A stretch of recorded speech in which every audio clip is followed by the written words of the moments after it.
Alors ça, c'est une question ou une remarque que j'ai vu revenir à plusieurs reprises en publiant cette vidéo. Déjà, il s'agit pas du tout d'une adaptation de la série d'origine, faut bien comprendre ça. C'est un film fait principalement pour des teenagers de 2023. Donc visiblement, c'est pas toi la cible. Je te rassure, c'est pas moi non plus. Maintenant, concernant cette question de ouais, April, maintenant, elle est noire, c'est quoi, pourquoi il change tout le temps de personnage, etc., etc. La réponse, elle est assez simple et elle me semble plutôt intéressante, c'est ce qu'on appelle de l'inclusion. Je vais pas te faire un topo sur l'inclusion, il y a des sociologues et des militants qui en parleront beaucoup mieux que moi, c'est pas le sujet de cette vidéo. Ceci étant dit, on peut quand même se poser la question suivante. Est-ce que c'est pas plus intéressant d'avoir une meilleure représentativité de toutes les personnes qui composent notre société?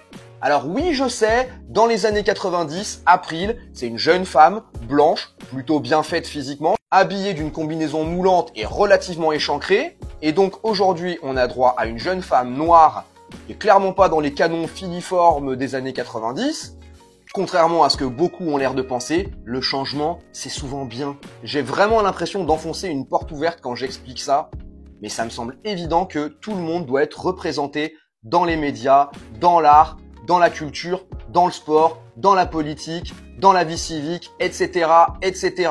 C'est peut-être comme ça qu'on arrivera à un monde un peu plus pacifié, enfin je l'espère. Et puis arrêtons de râler sur un changement qui serait vécu comme brutal.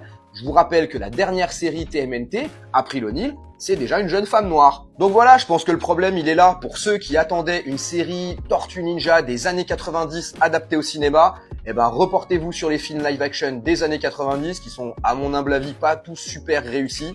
Celui-là, c'est clairement une réussite et il est fait pour des gens qui vivent en 2023 et particulièrement pour la génération de nos gosses, en tout cas des miens. Je vous renvoie à la fin de ma dernière vidéo. Et eux, franchement, ça les a touchés et ils s'en foutent de savoir si April O'Neil, elle est noire, rose, jaune, bleue, violette avec des paillettes. Ils s'en foutent.